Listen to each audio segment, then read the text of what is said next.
नमस्कार शेतकरी मित्र हो, मी श्यामकांत महाजन, श्री बायोस्टॅटिक प्रायव्हेट लिमिटेड हैदराबाद। आज आपण श्री विपिनदादा सूर्यवंशी, गाव चंदनपुरी, तालुका मालेगाव, जिल्हा नाशिक यांचा जवळपास 800 झाडांचा आंब्या बहारामध्ये डाळिंब पिकामध्ये तयारी करत असताना तिसरा बहार आपण हा पकडलेला आहे।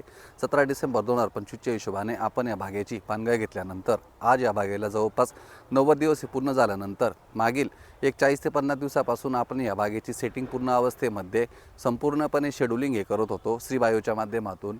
जर आज आपण बघितलं मागच्या 1-2 दिवसापासून महाराष्ट्राच्या विविध भागामध्ये ढगाळ वातावरण झालेले आहे व काही ठिकाणी पाऊसमय वातावरण तयार झालेले आहे, काही ठिकाणी पाऊस झालेला आहे। अशा ठिकाणी फ्लावरिंग अवस्था आहे काही शेतकरी बांधवांची, काही शेतकरी बांधवांची लिंबू अवस्था आहे म्हणजे सेटिंग ही पूर्ण झालेली आहे। अशा वेळेस आपण मोठ्या प्रमाणामध्ये बुरशीमय रोगांचा प्रादुर्भाव आपल्या बागांमध्ये निर्माण होऊ शकतो, त्या दृष्टिकोनातून आपण हा व्हिडिओ बनवलेला आहे। जर आपण या बागेची जर प्लॉटची परिस्थिती बघितली तर बघू शकतो की या झाडावरती जवळपास 120, 150, 200 पर्यंत सेटिंग ही झालेली आहे। तिसऱ्या बहाराचं झाड आहे। जसं जसं आपण म्हणत असतो की झाड जसं जसं मोठं होत असतं तसं तसं सेटिंगची संख्या ही वाढली पाहिजे। पहिल्या वर्षी आपण 8-10 किलो लोड हा घेत असतो, दुसऱ्या वर्षी 15 किलो, 17 किलो, 20 किलोपर्यंत लोड घेऊ शकतो, तिसऱ्या वर्षी आपण तो लोड 25 किलो, 30 किलो, 35 किलो प्रति झाडे घेऊ शकतो।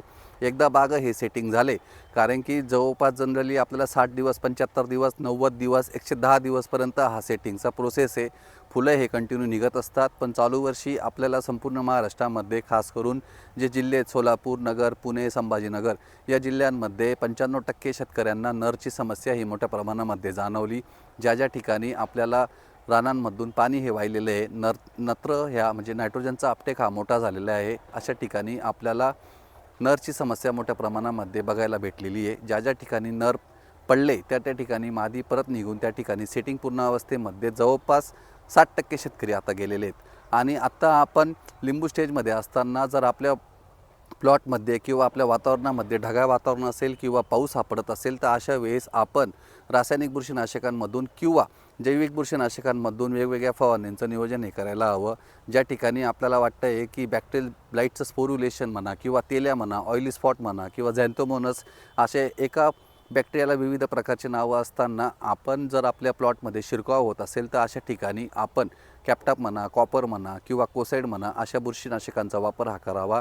ज्या ठिकाणी आपल्या प्लॉटमध्ये मोठ्या प्रमाणामध्ये बुरशीमय रोग त्यामध्ये खास करून तेल्या म्हणा किंवा झॅन्थोमोनस जर दिसत असेल तर आपण जैविकच्या माध्यमातून मायक्रोमॅग्नम, प्लोझो, सुडोमोनस, बॅसिलस सबटिलस अशा विविध बुरशीनाशकांचा वापर जैविकमधून करण्यात यावा असे मी शेतकरी बांधवांना सूचित करेल। आता आपण लिंबू स्टेजमध्ये आहेत आणि लिंबूमधून पेरू स्टेजमध्ये जात असताना आपल्याला लक्षात येईल की आपण जर मोठ्या प्रमाणामध्ये पाणी व्यवस्थापन ठेवू त्या ठिकाणी मुळीची चालना ही थांबून जाईल किंवा सूत्रकृमीच्या प्रादुर्भावामुळे सुद्धा आपल्याला त्या ठिकाणी तेलाचा हा प्रादुर्भाव जाणवू शकतो। बऱ्याचशा ठिकाणी आपल्याला तुती सुकवा हा जाणू शकतो, त्याला आपण पाकळी करपा पण म्हणू शकतो। अशा ठिकाणी आपण ॲमिस्टा टॉप म्हणा किंवा टेट्रासायक्लोझोल म्हणा किंवा प्रोपिकोनाझोल अशा विविध रासायनिक बुरशीनाशकांचा वापर हा करावा, ज्यामुळे आपल्याला तुती सुकवा म्हणा किंवा खरडा म्हणा, अँथ्रॅक्नोज म्हणा, सर्कोस्पोरा म्हणा अशा विविध बुरशींचा कंट्रोल किंवा नियंत्रण हा मिळत असेल। त्या दृष्टिकोनातून आपण डाळिंब उत्पादकांनी हे लक्षात घेणं गरजेचं आहे की ढगाळ वातावरणामध्ये ह्युमिडिटी म्हणा किंवा आर्द्रता ही मोठ्या प्रमाणामध्ये जाणवत असते। अशा ठिकाणी आपण मोठ्या प्रमाणामध्ये फ्लड इरिगेशन म्हणा किंवा पाणी व्यवस्थापन जर करत असाल तर अशा ठिकाणी 100% बुरशीचे रोग वाढण्याचे चान्सेस हे मोठ्या प्रमाणामध्ये राहू शकतात। बरेचसे शेतकरी हायड्रोजन पेरॉक्साईड घेऊन बाग हा सॅनिटायझेशन करण्याचा प्रयत्न करतात, पण त्या ठिकाणी आपण 100% सॅनिटायझेशन मागे ज्यावेळेस करण्यामागे लागतो तर 5% हानिकारक जीवाणू मारण्यासाठी आपण 90 ते 95% स्कॅव्हेंजर्स म्हणा किंवा जे फायदेशीर बुरशी जीवाणू आहे म्हणा किंवा ज्या फंगस आहेत पानांवरती, फळांवरती डेव्हलप झालेल्या असतात कालांतरामध्ये किंवा वातावरणाच्या फायद्यामधून, अशा ठिकाणी आपल्याला हायड्रोजन पेरॉक्साईडमुळे मोठ्या प्रमाणामध्ये हानी होऊन जाते। त्याच्यामुळे इकोसिस्टीम ब्रेक नको करावी या दृष्टिकोनातून हायड्रोजन पेरॉक्साईड या मॉलिक्यूलचा वापर आपण हा कमी करावा।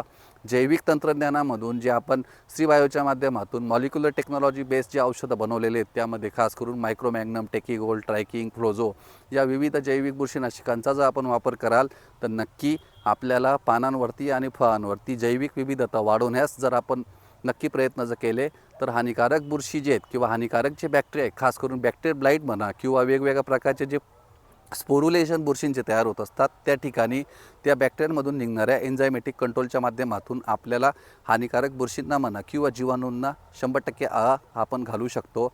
आपण विपुल बापूंच्या बागेची परिस्थिती ही बघू शकतात. काही झाड यामध्ये छोटे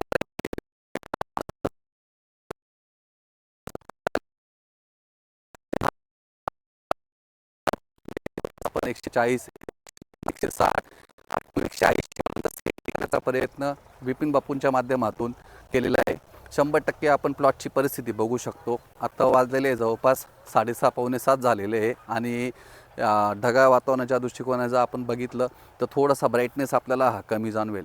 तर मी डाळिंब उत्पादकांना खास करून सूचित करेल की ज्या ज्या ठिकाणी पाऊस आहे, ज्या ज्या ठिकाणी ढगाळ वातावरण आहे, अशा ठिकाणी आपण योग्य वेळेस योग्य उपाययोजना करा, ज्यामुळे आपल्याला 100% नुकसान नको व्हायला. एवढंच माझा सांगण्याचा प्रयत्न होता. खूप खूप आभारी.